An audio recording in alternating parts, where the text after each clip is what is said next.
moving from morning mainstay to delicious dessert. Here to transform our favorite breakfast cereals into sweet treats is culinary expert Colin Asuncion. Hey. Welcome back to the show. Colin, good to see you. You look fabulous. I wish you guys could smell this table. It smells so good in here.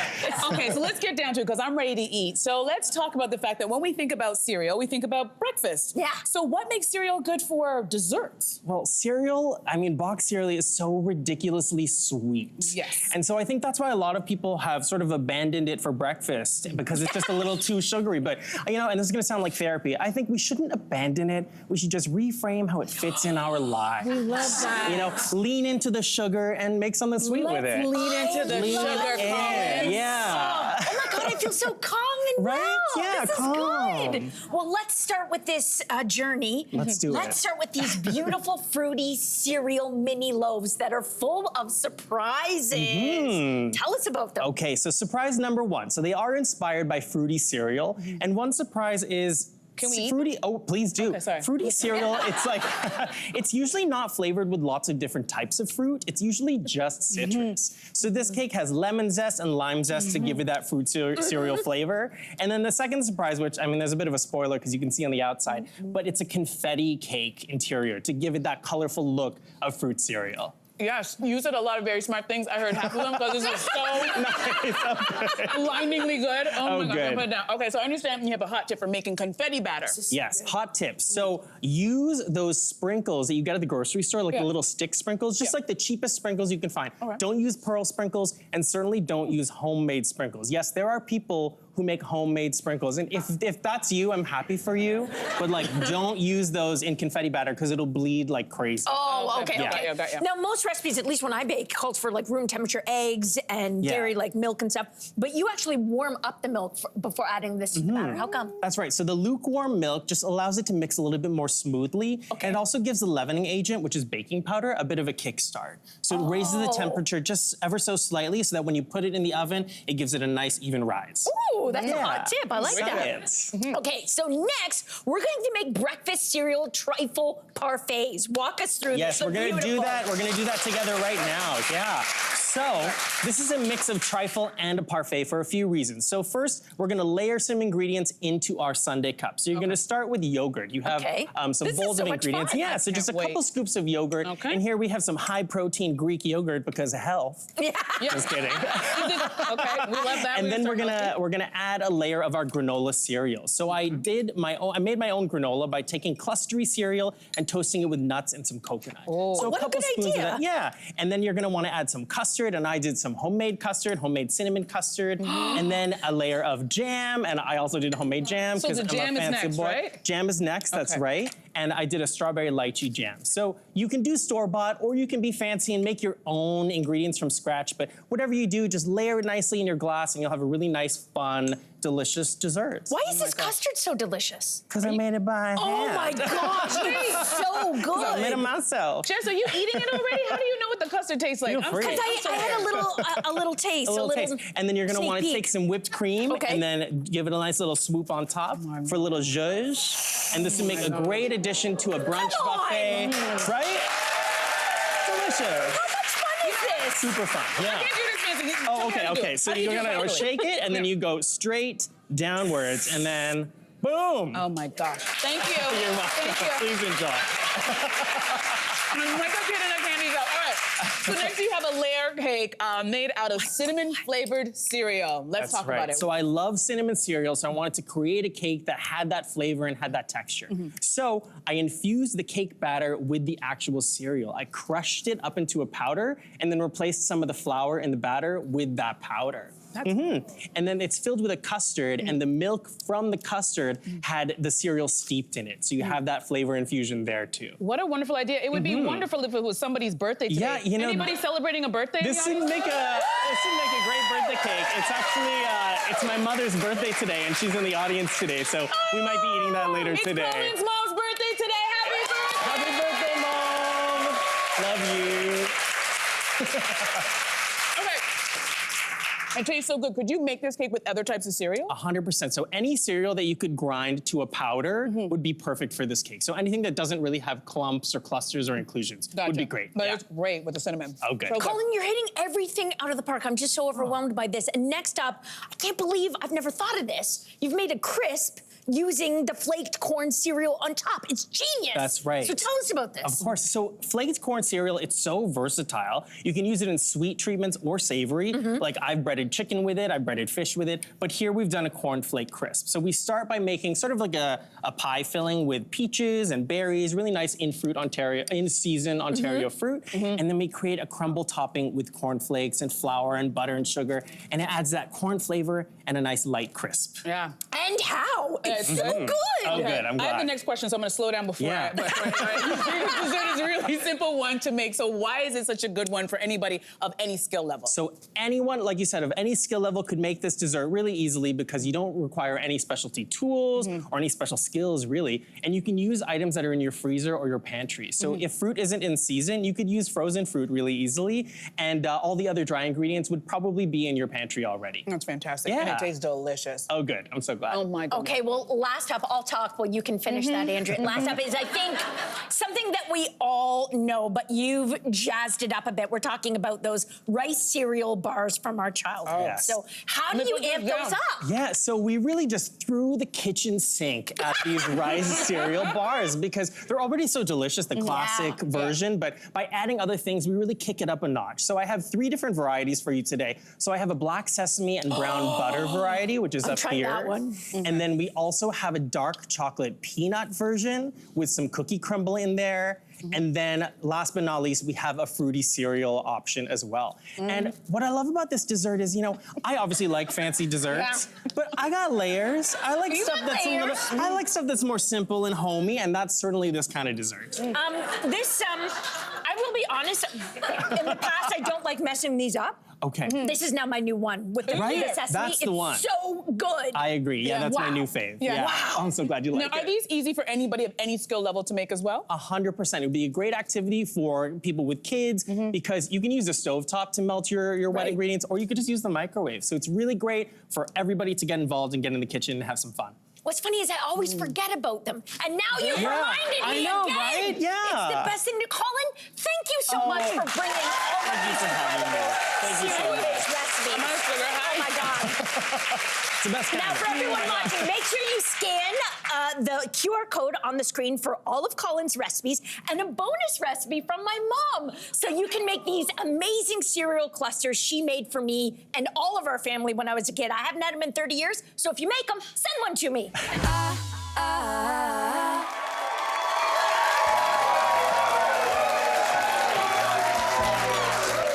What's old always becomes new again, and for the culinary scene, that means desserts from the 1970s are back, baby. Oh my God, best decade ever. All right, so think Black Forest cake, gelatin molds, and the like, but reimagine for 2024. So here with his take on sweet treats from the grooviest decade is Toronto baker Colin Asuncion. Welcome back to the show. Some fun. Oh my God, the music is killing me. It's so great. Lots of trendy restaurants have really recently added versions of classic desserts from the 70s to their menu. So why now? Like, why do you think they're making a comeback? Well, just like in fashion, food has trends and everything comes back. And I think we've gone through this phase of food looking so serious. And I feel like we see all these desserts that look like they've been made by like a doctor and an architect in a lab in Sweden. It's true. But There's like little like spittle on it or whatever. Exactly. You need like a tweezer and like 17 Yeah. sous chefs. But 70s desserts are not like that. They're fun, they're opulent, and they're just like an absolute joy. And I think that's why they're back. Unpretentious too, I think. Yes. Right? Yeah. Okay, sure. so why don't we start this little taste of nostalgia with Black Forest cake. Colin, how is yours different than the one we remember? So Black Forest cake, it's made of chocolate cake, whipped cream, and cherries. And I've updated every single element. So the cake itself is usually just a regular chocolate cake, but today we have chocolate olive oil cake because I love the flavor, and I know people don't like this word, but I just think chocolate olive oil cake is super moist. It is. Oh, yeah, Moist is that word. good. And then I've swapped the cherries for cherry jam, and then the regular whipped cream is swapped for chocolate whipped cream, just for extra chocolate flavor. So nice. So normally I find the cherry a bit hideous, and there's the alcohol. It's very boozy. I feel like a traditional one. So what have you made this with liqueur as well? So this one is booze-free, just for, you know, a dry February moment. Why not? But if you wanted to have a boozy cake, you could soak your cake layers with kirsch, which is a cherry liqueur, or creme de cacao to have more chocolate flavor. Okay. Yeah. Oh my God, I'm full of cake right now. So. Food from the 70s is often involved in like over-the-top presentation. They love to like flambe and torching. So we're gonna actually bring some flames to this dessert. So tell us about these meringue chocolate mousse parfaits. That's right, so hopefully we're not gonna burn the house down Let's not. because I don't have fire safety training, so we will be okay. So we have some chocolate mousse parfaits, which have layers of chocolate mousse and a cookie pearl layer. And then we've topped that with a Swiss meringue on top, which we are going to torch. Okay. So you each have, oh yeah, let's do it. Fire, baby, let's do it. So you each have a little torch. Yeah. So you can just pull the trigger and just lightly torch the top. It won't take too much time. Can you start? And sure, I will start. So we'll do a little demo, test that fire. There it is. Just like a, oh my gosh. Just a little, oh, and it is on fire. Okay, yeah. And just you get a nice little It's light really toast. fun. Yeah. It's a real, It is This fun, a is little fun. movement. Yeah, and then like, it'll add that like toasted marshmallow flavor and look. Yeah, let's let, okay. Oh my no fire, gosh. we're good? Okay, good. We're good. We did it. Smell it, smell it. Yeah, yeah, it smells like a campfire. Not gonna lie, that made me like super nervous. We're gonna dive in, We did it, Colin. yeah, absolutely. We survived. Everything's We did not on survive. fire. This is reminiscent of another 70s dessert to you. What is that? That's right. So every time I see a torched meringue, I think of baked Alaska, which is like an ice cream bomb covered in meringue, and then you torch or broil that. So if you wanted to do a mini version of that, you could do this and swap the chocolate mousse for ice cream, and then top it with meringue and torch it just like we did today. This is amazing. Oh, good. I'm so glad. Oh, yeah. So, yes. I feel like we can all, I feel like people from a certain era can picture those epic Jell-O molds from back in the day. They were very odd, and like there were things, fruits suspended in them. But you've done it like an updated version, and you say the key to this recipe is properly blooming the gelatin powder. So you're gonna show us how to do that. So let's start with that. That's right. So if you're using powdered gelatin, you need to bloom it, which is basically hydrating the little granules to make sure that it will gel properly. Okay. So science. So we have a little bowl here, and we're just gonna add a little bit of water. We'll call it like 2 tablespoons of water. Is it warm? Is it cold? It's like room temp. Okay. Lukewarm room temp. And then here is our gelatin powder. This is like 1 envelope package. Okay. You just sprinkle that on top. Got it. And then you just take a little whisk and you just give it a stir. And then you see it already starts to gel. So you let that sit for a few minutes, and then it will actually become completely solid. Okay. And then you actually like add that puck to your hot liquid, and then that is what helps it set and stay solid. Oh, okay. Love that. Nice. So tell us, love that. Yeah, it's like already solid. It's already which is cool. solid. Yeah. Yeah. Tell us about the lychee, or if you're Asian, lychee jelly mold that you brought for us today. Absolutely. So I'm gonna talk about it and cut into it. So I'm definitely gonna make a mess, but you know what? Life is messy.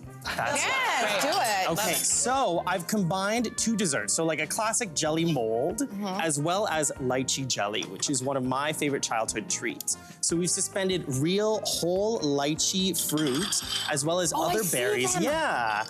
And then the base is actually a coconut jelly layer. So Oh my. maybe I'm not gonna make a mess. You're, This is look gonna- at this. look Is at that. pretty classy. There we go. Oh, Oh my gosh, Melissa. we are making it for me? happen. Yeah, Thank try you. it out. Oh my There we go. gosh. Please Beautiful. enjoy. As you're cutting it, is there a way to make this vegan for our vegan friends? You know what, there actually is. So instead of gelatin, you could use agar-agar, which is a vegan substitute, and it's made out of, or it's derived from seaweed, if you can believe it. Oh my God, the This only, is fun. yeah, the only tip I have for the agar-agar is, oh yeah. Okay. make a mess. I'm gonna try this out in a second, but first we want to get to our last dessert, which is pineapple upside down cake. Remember that one? Yes. I feel like this one, there's no need for improvement, but talk about what you did differently. So, you know, I agree, and the only tweak I made was making it mini. So we have these little individual portions. It would be great for a dinner party. I just love pineapple upside down cake. This is one of the first desserts I learned to make, actually, so it's very nostalgic for me. Sorry, I'm back on this, guys, Okay. for a second, because this is actually, like, you'd think it would be tacky and weird, but it's actually refreshing and fun. I'm Yeah. just sorry, Oh, back good. on that. It's very delightful. I'm so glad you okay. like it. So good. The pineapple upside down cake. Oh my gosh, it's so Oh, good. good. I'm so glad you like it. We have time quickly for one last one, which Okay. is the update on the classic You either love it or hate it, the tiramisu. Tiramisu, that's right. So 70s classic. Usually it's an espresso base, but I've updated it by swapping the espresso for matcha green tea because I love matcha. Oh, I love this reaction. Thanks, friends. So yeah, I've just swapped the espresso for a matcha flavor. We have a mascarpone cream instead of a mascarpone custard. It's a little bit lighter, so lovely updated dessert. It's delicious. Beautiful. Oh, good. Beautiful. I'm so glad. You're so good. Colin, this you. was so much fun and delicious.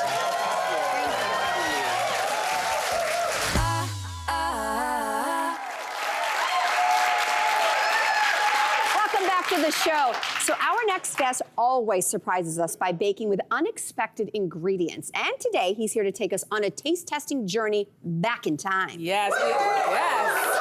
We are traveling to the 1930s, 40s, and 50s to see if we can guess the mystery ingredients baked into these sweet treats. Please join us in welcoming Gavin Knight! Good to see you. Thank you. Okay, Gavin, we have no idea what we're about to eat, but before we dig in, can you tell us a little bit about the inspiration behind these dishes? Sure. Yeah, you know I love bringing the unexpected to you, keeping you on your toes. So all of these bakes have a secret, unexpected ingredient in them. And as you were saying, they're from the 1930s to the 1950s, so taken in the Great Depression era and the time afterwards. Now, this was a time when ingredients were in short supply and families had to put up with higher unemployment rates, lower household incomes. So let's face factor, it was often the moms who were the ones that had to think outside the box and come up with creative ways of using ingredients or stretching them that further. Now, that's actually pretty relevant today with the grocery costs today are actually escalating. So true. And there are some ingredient shortages as well. So these can actually be pretty relevant today as well. And also, you know, in times of hardship, baking is there as that kind of comfort area, that sense of reassurance, that like, yeah, I feel good, even though times are tough. So yeah, here we are with these. Okay, are we ready? Yes. So we're gonna dive into our first dessert. We're gonna try to guess what is the secret ingredient. Okay, ladies, we're gonna dig in. It's far left, shall we? Okay. Okay, we're gonna taste. Are we being ladies with a fork? Okay, I was gonna go with my hand. Just dive in, just go. Maraschino cherries. I don't know if that's the... Dry... Nutmeg. Okay. Now, No, I'm gonna say some kind of root vegetable just to throw a twist in there, because you said times were tough. Potato? I don't know. Nutmeg Carrot? cheese. Nutmeg is cheese. No. Ready? Ready? What's the secret Raisins? ingredient? What? Tomato soup? soup? What is it? I didn't see that tomato one coming. soup. Good. What the Okay. what? Okay, you better break this down for us, Gavin. What are you doing? So, yeah. This is a tomato soup cake. Basically, it's from the 1950s. Oh my God. And that was when ingredients were starting to come back into the market and be obtainable again. But also there was a push on newfangled kitchens with lots of gadgets. And companies were pushing for, oh, you can do this in your kitchen. Isn't this great? I'm really trying to figure it out. This is a part of mine. So- I cannot do this right. Go on. Yeah, they would often push their product as, you can buy it for this, but also you can do this with it. Now, the sciencey bit behind it as well is, I don't know if a lot of people realize, but tomatoes are actually acidic. And that reacts with the baking soda that's in the ingredients and gives you the rising agent in it. Wow. So to me, it's kind of like a fancy carrot cake. Okay. That's what Yeah. it tastes like. That's exactly It's a what bit it like tastes that. And people always kind of react and go, wow, it's tomato soup. But we don't raise our eyebrows when we talk about zucchini bread or carrot No, cake. it's true. You're right. You're right. point. Very fascinating. Okay, let's move on to our next tasting treat. So let's talk about what we think this is. Let's try it. We're gonna. Okay. Oh my God. Oh, wait. It's easier just to like pick it hard. up and... Can we just pick it up? Yeah. Oh, it's good. Oh, what on earth? Peanut butter. There is peanut butter in And there. and there's something else. But that's not that unexpected. Come on, Mal. It's like it's I have no clue. No idea. You got a clue? Chickpeas? Let's lift the cloche and All see right. what happens. Potatoes. wrong one. I could I taste, was close. I could taste I'm the like, so consistency confused. of like, yeah, that's great. Okay. So these are potato candy. And basically, they're Germanic in origin and travel over here with migrants by word of mouth. It wasn't written down recipes in books or anything like that. And it was taken up then by Irish immigrants in the Appalachian regions because potatoes were easily accessible. And they started making this more and using it as gifts. So it was often given at Christmas times and birthdays. Oh, that'd be a lovely gift because it's very good. Yeah, and it's really easy to make. However, when it started coming out more and more in the market, it got Americanized by the addition of the peanut butter. Ah, I see. So it gave it that little So something. how do you make it? Because it's very sweet and it's a candy, basically. Yeah, it is. It's handy, and it's really, really easy. You basically have your potato, which you will wash, chop up, and boil. Okay. And you want to boil it till it's tender, and then mash it, preferably with a potato ricer rather than one of the mashy gadgets, that technical term. And then leave it get cold, go to room temperature, and gradually you're going to start adding in cups of powdered sugar. So you add it in until you get almost like the consistency of a fondant icing, so you can roll it into a ball. Chill that, flatten it out till it's about maybe 1/3 of an inch, 1/4 of an inch thick. Smear on your peanut butter, roll it up, and slice it into your little pinwheels. It's incredible. It tastes incredible. Neat. All right, so Gavin, let's move on to our next one. Now, this looks like a chocolate cake, but let's take a bite and find out what's hidden inside. Okay. All here we right. go, folks. Let's see. I went like, okay, yeah. No, I'm afraid to guess. You're going all in, smelling it, and Trying to see if it's going to give me any answers because I suck at this game. It smells like chocolate. It tastes like chocolate cake. Consistency of chocolate cake. Cynthia? I suck at this game. So do I. Terrible. I honestly just Whatever taste like it is, You don't it's care, so you're just hidden. enjoying the food. I That's really it. am. Yeah, I don't know. It's We gotta just, think it's about not- 1930s, 40s, 50s. This would be something that would be inexpensive. Audience, Any any guesses? condensed Sweet milk? potato? That's not unexpected. Chicory? Okay, let's do it. Let's do the reveal. We don't know. Okay, You let's do want it. to go in and let's see. What is that? Is that cabbage? What is So that? this is sauerkraut. What the heck? Yeah. I don't taste that. Yep, Nowhere. there you go. So this is a chocolate sauerkraut Suddenly you cake. don't want it anymore. It's a great way to That'll get be fine. kids to eat it. It's good. So yeah, it's from the 1940s. Anybody need a moment to recover? Andrea wants it to stay in the 40s. I'm done. I'll be So fine. yeah, a 1940s recipe, and it was, believe it or not, it was one of those items that was actually readily available because there was lots of canned goods, and sauerkraut was one of those canned goods that were handed out at schools and were in supplies. And you basically dice it up, add it into your chocolate cake, and it was typical of the times because although baking was there, it wasn't seen as a big opulent fancy. It was much more about, oh, we're going to muster through this. We're going to use what we have available, that kind of patriotic spirit. And you end up getting this chocolate cake, and it adds touches almost like adding sour cream to it, so it has that tang there. Yeah. But the texture of it is slightly like coconut, as long as you finally dice it up. It's really good. We only have 30 seconds to the last one, so we're going to dive into this last, what looks like an apple my God. pie. Yeah. Well, I don't know if Guess? you do. Oh, are you going Guess in? what the secret? Okay, wait. We're ladies around. Oh, it is good. Wow. This I have is no idea.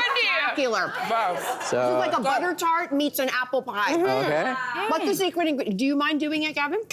there you go. Rich crackers. It's crackers. Did you call that? What is the cracker? The crackers, basically, you cook the cracker in the pie, and it ends up taking on the texture of apple. So you have that kind of slightly citrusy flavor from lemon, and then the sugar syrup makes it like apple slices. This was my favorite. This makes up So for the it's- sauerkraut chocolate cake. So yeah, mock apple pie. There you go. Phenomenal. Gavin, this is so fun. It's so delicious. You did it again. Thank you. Thank you.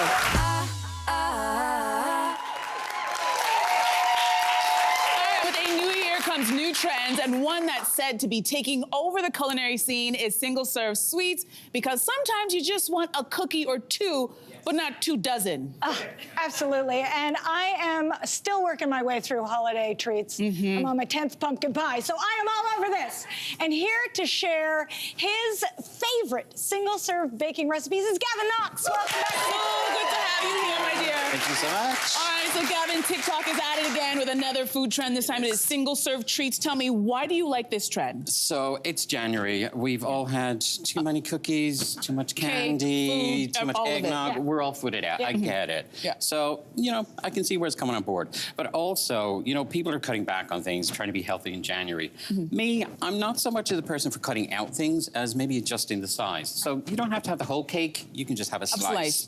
So that's where these recipes come into play. Okay, now to start, you're going to put us through making single-serve brownies. Yes. Yes. So basically, I'm going to get you guys to work here. So in the mugs in front of you, Yeah. you're going to add in the dry ingredients. So add in your flour. Okay. That. All right. All right, and Then and cocoa. all of it? Yep, all of it in salt and the sugar then. Okay, is this the sugar? Yep. That's a lot of sugar. This is the sugar. This is I the know. sugar. Oh It is my a lot. goodness. Okay, and then a Put little this bit of in, salt. a little bit of salt, and then sprinkle in some chocolate chips into it. Sprinkle? Yep. So just some, you don't have to use them all, and then mix them up together with the spoons that are in front of you. Okay. So just give it a good mix there. Spoon. Okay, this seems pretty all right. easy so Yeah, far. so far. Yeah, I'm loving this. Dig in How do you and get get this? it. It looks Okay, like that's it's how you get ready the to stuff from go. the bottom, Yeah, and right? then you want to add in the wet ingredients that are in the bowl in front of you. I would start eating it just like this. Right? I know, this is good enough. Okay, So in that, basically, you've got some oil, some milk, and some vanilla extract. Pour that in, and then again, give it a good mix. You want to make sure you get all the lumps out. Okay, hold on. Yep. And that's Andrea's what we're moving doing ahead. that- Andrea's Dig in, zipping dig ahead in. here. Because I'm serious about my Yeah, treats. you want to get, I want to get to to the it. brownie. Very and that's it. competitive. No. Okay. Okay, so And then we've what mixed else? it. So what do you think we can get So- all of the lumps? Tell All me the if I'm lumps. lump You're free good. yet. You're good to go, Andrea. How am I doing? Elvira, let me just, I'll grab You're it. gonna need a little bit of help. If I spray it, Struggling just a little bit. Why do I need help? I don't understand. There you go. All right. Give us All some, right, give so some I'm gonna flour. throw mine in the So yours can microwave. go in the microwave, All right, 90 how long? seconds. Okay, hold on. For 90 seconds. Yep. Do I get to eat the spoon or no? You Is that can. bad? Okay. Okay. All right. I need So some. let's. So There are no numbers on this this is where I one. run. I had to guess. Yep, Okay, there and you this go. is. Start. Okay, great. So All right, it's just cool. that easy. That easy. Now the panic is over. We can No. relax. Okay. Now listen, while our brownies are baking, I'm curious to know more about how mug recipes work. Like, how does this?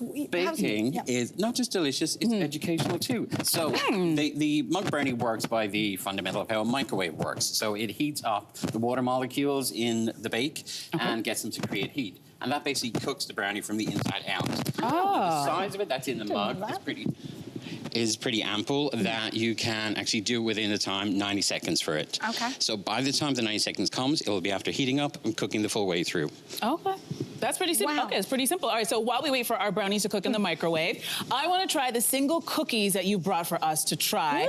Tell us about them first before we dive in. These are single-serve cookies, albeit giant single-serve cookies. Nothing wrong with that. You can break some off, save it for later, or share it. Now, these are really, really good because unlike traditional cookie dough, it's going to be a wet batter when you mix it up. Okay. And you're going to put that on your cookie sheet and shape it into a mound. You don't want to squash it down, or you don't want to actually do too much to it, and it will flatten out in the oven, and it'll give you this great cookie size. Okay. I'm As looking you at the can size see. of these cookies. Are we cheating here? Because it's a single serve, but that is a big cookie, Gavin. It's my version of single serve. I get you. I'm like, get the biggest cookie you can absolutely find. It's just one. That's a ghetto clause. Not high. All right. They're All right, telling here we us go. that our brownies should be ready. There's the Bing there. There's the Bing there. So the brownies are good to go. I'm so curious. Oh my gosh. Wow, it really did. Look at that. Look at that. There you go. So now you can tuck in and taste it. Okay. Just be a little bit careful in case it's hot. And Let the it good thing cool a about little bit. these Oh my is God. I'm so Look. curious. Okay, you wait. can amp it up maybe with a scoop of ice cream, my or you can run some peanut butter through it. That's really good. It really worked. Oh my gosh. Stick with How did me. you know I'll you're show you all talking the about? good stuff. Oh my gosh, that's so good. Oh, it's so good. That was really good. This is a dangerous thing to get into. You're gonna make more than one of these. This is Oh really my God, delicious. I'm just gonna But work the my really way great through thing this. about these is there is no cleaning up apart from your mug. So there's no bowls to wash. I won't There's even no clean. mixes I'm used. throwing the mug out. It's just wash up your mug and you're good to go.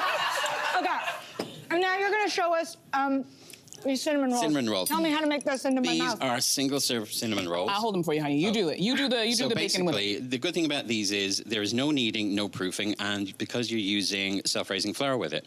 So here I've got the dough already done, and basically it's self-raising flour, which I've mixed with some Greek yogurt. Then you want to make sure that you use a thicker yogurt. So a Greek or a Balkan yogurt will actually help with the dough consistency. Okay, good to know. So once you have your dough put together, you're then going to shape it into a rectangle, roughly about 3 by 6 inches. Okay. I'm cheating here. I'm not using a rolling pin just because I'm going to go rogue. And then once that's shaped out, I'm going to grab some melted butter and brush that on quickly. A little egg wash. Melted butter, sorry. Melted butter on it. And then I'm going to grab the cinnamon sugar, which is some fine sugar mixed together with cinnamon. Oh my goodness, so Okay, simple. so far this is really simple. Don't you guys feel like you could do this at home? Yeah. I love this. Literally, you're just kind of throwing Once stuff on there. that's done, then roll it up to give you your cinnamon Oh my shape. God. Now, I find that actually using a ramekin, like I've got in front of you, helps it hold its shape better. Squish it down. Squish it down like that, and then you just put it in there. Pop it in and bake it in an oven then for about maybe 20 minutes, and then you'll get your cinnamon rolls. I tend to finish mine off with a glaze, really simple glaze, so powdered sugar mixed together with some milk. Drizzle as much or as little as you want, and you have a cinnamon roll. Okay, I'm gonna get you to hold this because I need to taste let's it. give these a taste. I'm Come listening on. to you, but I'm like, I'm dying to taste come this. on now. Okay. Now, the fantastic thing about these is, as I said, the self-raising flour does the work for you. If you don't have self-raising flour in your pantry, you can actually make your own. So get some all-purpose flour. I'm trying to listen to you, but this is so good. I'm like, I'm just doing my job here, but you guys get comfortable and eat away. So yeah, get some all-purpose flour and mix it, a cup of all-purpose flour together with maybe about a teaspoon and a half of baking powder, some fine salt, shake it up or sieve it together, and there you have self-raising flour. That is really, really delicious. All right, so we're moving on to this next one. Now, you tell me the pronunciation that you use. Is it pecan pies or is it pecan pies? Pecan. Depends what mood. Okay, well, let's do just a pecan pie. Right, Okay. so it's pecan pie. And again, these are single serve. And this takes advantage of the whole thing of having smaller bakeware on it.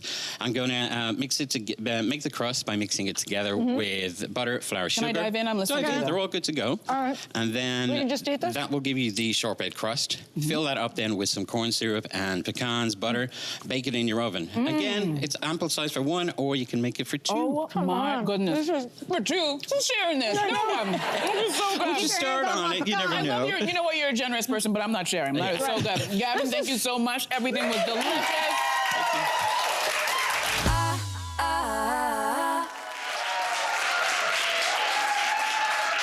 Hey, welcome back. Now, we are all about celebrating life's little pleasures. And one thing that is universally loved is chocolate. And that's why our next guest has dedicated an entire cookbook to it. Yes, and we can't wait to dig into his delicious desserts. Joining us all the way from Vancouver is master chocolatier and pastry chef, Stephen Hodge. Thank you for having me. So I'll just talk and you eat. Oh, that's it. Is that how this is going to go? Done. Okay, let me say one thing first. Okay, I got to tell them about your cookbook. Yes. Chocolate All Day is a guide to everything chocolate, from simple things to decadent. And chocolate apparently isn't just for eating, it's also apparently beautiful decor. So is Decor, this hard to do? Tell us about it. No, I mean, in the book, the book is based for the home baker and kids. So it's really, really simple. We've taken the technical side out of it. So we teach you how to temper, and then we teach you how to do just things with blocks of chocolate that keep it simple. So decor is just adding that wow factor to your dessert. So if you're having a dinner party, you want to impress someone, or you're going on a date, you want to impress someone, We're going to try to go on a chocolate date. shavings. We're going to try. You know, I have some tempered chocolate here. I've made some curls, but for the time being, I have a block of chocolate and literally take a vegetable peeler. Okay, you're going to show us how simple it is, Yeah, right? it's simple. Okay. We're just going to peel, just like that. That's We're going to it? make chocolate shavings. And the key to this is you just don't want to touch it because your hands create heat, right? So, okay, but how do I keep it in place? Get in there. just like that. Okay. Perfect. Okay, look at me. And then the harder you push, the bigger Shaving. the curls. And then this type of decor right here, you can garnish it on a tart. You can garnish it on your cocktails. And make it pretty, real make nice it for your pretty. guests. You're doing Okay. very well. I know, I'm quite the shaver. Perfect. and that's just as simple as it gets. And then in the book, you know, there's some difficulty things like how to temper the chocolate, but I mean, it's pretty self-explanatory, and we do keep it simple in the chocolate book. Okay, I think love I've that. shaved enough. Okay, Yeah. We've shaved enough. The first dessert you brought for us today is garnished with white chocolate curls. And there's a debate here. Is white chocolate really chocolate? It's chocolate, right? I consider it chocolate, but technically it's not because it has no cocoa mass. It's like not vanilla, chocolate. sugar, It's not chocolate. cocoa butter. Okay. You agree? But you know, it's still chocolate. It's just eat it, Yeah, is what just you're eat saying. it. Just eat the chocolate. Deception. We're getting booed. Booze. This is a chocolate But my segment, people. favorite Get is it dark together. chocolate. Dark chocolate is real chocolate. Yes, all right. Yes. So, yes. Yes. And it's healthy. Yes, very healthy. And Very you know what? healthy. As we're talking about dark chocolate, let's talk about your dark chocolate passion fruit tart. It sounds so Yeah. delicious. Tell us about this one. Well, while we do a little bit of The tasting. fun thing about chocolate pairs well with so many different flavor profiles. So I was the gonna dark- use my hands. I know, Sorry, I'm just such use an your animal. hands. Yeah, right. Can we use our hands? Yeah, the dark chocolate passion fruit tart. So you hold on. think passion fruit is acidic. And chocolate God. is bitter. Yeah, good. So you pair acidic and bitter together. They're not even paying attention to me I was because like, I they're haven't just heard a word you enjoying said it. since I you know. get into it. I'm It's like, okay. it's so Yeah. delicious. There's like a bright flavor too to the passion fruit. Passion fruit. So acidity, bitter from the dark chocolate. So if you're doing something as a bitter filling, you want a sweet chocolate. That's where a white chocolate or milk chocolate come into work. Isn't it good if we're making eye contact? I Like I'm know. listening as I'm I eating know. your delicious I know. food. You're just staring right through me. So next you brought us some salted caramel brigadeiros. So Yes. What? Brigadeiros. Oh, the audience seems to know what these are. I know. What are these? So brigadeiros, just butter, chocolate, and condensed milk. It's a South American style truffle, like Brazilian truffle. So not like a classic French truffle ganache, where it's coated in like a thin tempered chocolate shell where you get the bite. This doesn't have a shell. So we literally Yeah, show make us. the paste, pour it onto a sheet tray, let it set, and then we're gonna scoop it like this. And this is where, because of the condensed milk, it is very sticky. Okay. And it's almost like elastic. And then you just make it into a little And you ball? make it into a filling like that. Okay. And you don't want to let it sit because it'll dry. Your hands create the heat. As soon as it's warm, then you roll it in your little toppings. So This is so good. So here, Oh. pop that in. Perfect. Do you want me to give you one or it? So, Okay, one more bite. oh, here we do it. So you've also taken, I'm gonna help Andrea out here. You've also taken a classic sweet treat and added chocolate in the mix. These are dark Yes. chocolate butter tarts. Andrea Yes. wants to know how you made these. Okay, so unlike your traditional butter tart shell, we've changed the shell. We do a pâte brisée, so it's a French style pastry. So it's more butter. Oh, So perfect. it's You have flakier, more it's butter. light. And then your traditional butter tart filling, I'm gonna get criticized if I say add raisins into it because Don't. people say you're not You added supposed to. raisins? No! But I'm getting like yes and then booze and We have a lot of pro raisin people I in the know. audience. So, but no raisins. But we've just added hold on. solid chocolate into the mix. So as it bakes, that chocolate melts inside, and then some of the solid chocolate stays, so you get that bite in there as well. That's so it's all delicious. about texture. All right, and you say chocolate belongs in everything from breakfast to cocktails. It does. So you've combined a dessert with a drink in this liquid chocolate bourbon ball. Yeah. Tell us about this cocktail. And in the book, it's all cocktails. My favorite cocktails. I do love to drink. I shouldn't announce No, that. no, it's publicly, done but, now. It's out your the chocolate bourbon ball is a twist off of a classic truffle-style dessert in Kentucky, created in the 30s. So it's just chocolate, pecans, and wafers and bourbon, and we've created it into a liquid bourbon ball. So it's bourbon, hazelnut liqueur, egg white, Oh, that is good. chocolate liqueur, and then garnished with wafers and chocolate. All right, that's delicious. So if people are thinking about how else to incorporate chocolate into cocktails, what else would you recommend? Can I finish it? Yeah, listen. I'm kidding. No, get a good swig in. What do we do? Take your favorite cocktail. So if it's a margarita, let's say, lime. Lime is acidic. What does lime pair well with on the chocolate world? Bitter. Bitter and acidity. So you'd use dark chocolate, and you could use extract. And if you're having a bitter cocktail, you want to add sweetness. So you get like a sweet chocolate liqueur, and you just add a little bit. Okay. Yeah. This has been so delicious, so good. Yeah. Thank you so much. Even though I have Thank my mouth full of chocolate, Stephen, you're the best. All right, welcome back, everybody. Our next guests are twin sisters who created the celebrated Canadian bakery, Jenna Ray Cakes. Now, we've been drooling over their sweet treats from afar for a really long time, so we are super pumped that they traveled all the way from Winnipeg to share some with us today. That's right. And here with desserts from their second cookbook, Jenna Ray Cakes at Home, please welcome Ashley Kosowin and Jenna Hutchinson. Thanks for being here. Okay, so listen, it's obvious all of your treats are incredibly stunning, but your cakes are next level. So you've done everything from gorgeous fairy tale wedding cakes to poop emoji cakes. Whoa, this is so great. I want to know, how long does does it take on average to make any of these edible pieces of art? So cakes like that take quite a long time. It could range from an hour or two to well over 30 hours. Just depends on the cake itself. Sorry, what was the occasion for the poop emoji cake? Yeah. So I know divorce party? No, I could work for that. But my kids, I don't know about other people's kids, but they just are obsessed with poop. Yeah. So for my daughter's 5th birthday, I'm like, you know, what does she love the most? And it's poop. So that's That was what I a did. birthday cake For my daughter. I'm obsessed. She loved it. So good. I'm obsessed. Okay, so the brand new cookbook is all about how we can elevate ourselves from, like regular home bakers to like artists that create pieces like this. So what is the best piece of advice that you can give to people? Take your time. Give yourself time. If a recipe calls for a lot of different components, which some of them do, but some of them a lot more easy and accessible, just have fun with it. Baking is a love language. It truly is. And I think you should really enjoy the process. Our favorite part is the decorating process. So we always make sure to give ourselves lots of time for that so we can be creative and have fun.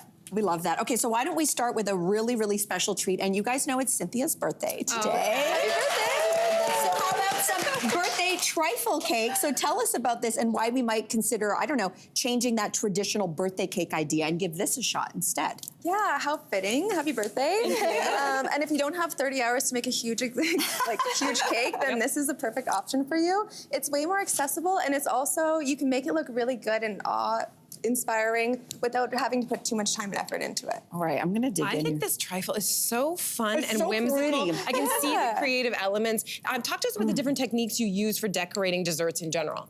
So there's a million different techniques you can use. On this one specifically, I use the piping with the big tip there for the rainbow buttercream. And I use that on cakes, I use that on cupcakes, so on good. everything. It's a really good trick to have. Yeah, and with this trifle in particular, it is so easy to change up the color palette depending on your party or the theme that you're going for. And it's crumbled pound cake. We have a birthday cake crumble in there, which adds a really nice texture. A whipped pudding and topped with buttercream and all of the treats you see on there. Oh my God, happy birthday! God, it's so good. Cheers. I mean, this is beautiful, but are there other types of trifles that you like to make? Yes. They're so versatile because all you need is cake and some sort of filling, whipped texture, something for like the crumble for texture, or fresh fruit is great too. So we do strawberry shortcake, we do a salted caramel pretzel. In the book, we have a delicious banana trifle. It is so good. It's made with a roasted banana pudding. It's one of my favorites. Yeah. Wow, that is gorgeous. Okay, this looks super fancy, certainly a little bit above for me. So why don't we move on to a little bit of an easier recipe, and you've got imperial cookie dough cups. So tell us about these, how you made them. So who doesn't love cookie dough, first of all? Love. It's like everyone wants to snag a little spoonful when you're making cookies. So we made it completely edible for you with heat-treated flour, no eggs, so it's completely safe to eat. And this imperial dough one for us is one of our most popular at our bakeries. This is dangerous. We tried to take it away one time, people got mad, so we brought it back, and it was the most requested recipe for this cookbook. So we have Really? And if you don't know, an imperial cookie is a shortbread cookie with jam in the middle, topped with an almond icing. I think they're most commonly known as Empire cookies? Empire cookies, Yeah. Empire cookies, but imperial in Manitoba, so that's why we went with Oh that. my, wow. This is like a punch in the face of sugar in the best possible way. You can actually make these vegan friendly or not, but you use margarine, because you say it's like kind of the best thing to use. Like, why is margarine sometimes better than I know, it's surprising. We use butter in basically everything else that we make, but margarine is great because you can take it right out of the fridge, have a spoonful, and it's a great creamy consistency. You don't have to wait for it to thaw. That being said, absolutely use butter if you prefer it, but margarine does work really great here, and we make sure all of our cookie dough cups are vegan at the shop, so we went with that here as well. And you've used something called heat-treated flour in this recipe. I mean, maybe people know what that is. I don't know what that is. What is it and why? It kills off the bacteria when you heat up your flour beforehand, so you just toast it in the oven for about 10-15 minutes. It turns an ivory color. You let it cool, you sift it up, and then you can use it as you would to eat freely. So like that's why when you think about cookie dough, you're like, oh, I can't have that because it'll make my stomach hurt. Like my mom told me when we were baking as kids. Yeah. So that's just one of those. So it helps that. Precautions. We love that. Okay, so this next dessert feels like the perfect ending to all the Thanksgiving meals people will be enjoying this weekend. So talk about this salted caramel apple pie. Oh my God, I cannot wait. Okay, well, like most Canadians, we grew up eating pie all of our lives, and we'll let you know a secret. We didn't love pie growing up, but now... My son doesn't like pie either. Well, Maybe this is the I'm a recipe. convert now. I'm a he'll come convert. around. Pie is delicious, and it's such a comfort food, and I think the key is in the crust. We use a brown sugar pie dough here. And the key when you're making a pie crust at home, just make sure that it's a really shaggy textured dough. You don't want it to be overly combined because then you'll lose all of those delicious buttery layers. You want it almost falling apart. Okay. Shaggy. I've never heard that expression with baking. Yeah. And the other part is we heard that you used Granny Smith apples for this, which is not the apple that you often hear of, maybe because it's too tart. Why Granny Smith? So you want to use Granny Smith apples here because of the tartness, you're not going to add too much sweetness to an already very sweet pie. And then also the texture will hold up really well. If you use a different kind of apple, it can get really soggy and mushy. Well, this still has the texture of an apple. Okay, good call. So you talk to us about the salted caramel sauce that you used and what makes it different. We use it in everything. It's probably our most referenced recipe in both our first and second cookbooks. Our best-selling items at home are our salted caramel macarons and our salted caramel cookies, so we love it. But it's really easy to make at home once you get the hang of it. And you can use it in anything. We use it in so many different recipes in the cookbook. So if you make a big batch, you can make 3 to 4 recipes with it. And you can also just have it on hand to dip your apples in or just eat by the spoon. Okay. I was going to say, just go like this. So why don't we end with another recipe that is lower on the difficulty scale? We're going to end with the blueberry biscuit cobbler. Tell us about it. It's so versatile because you can use any fruit. It's so easy. You can use any fruit that you have on hand. Frozen fruit is totally fine, but like anything, it's best to use in the height of the fruit season. We chose blueberries for this one. Blueberries are our favorite. It's what we picked with our grandmother growing up. And it's topped instead of with a streusel, or it's topped with a biscuit crumble. So it has like such a great texture and it's really hearty and could be breakfast, but also makes a great dessert. So Any time of day. Any time of day. And not too sweet. Yeah, exactly. Yeah, really nice. I'm supposed to say something I was next? like, do you need help? We're good. Thank you for these phenomenal recipes. Delicious.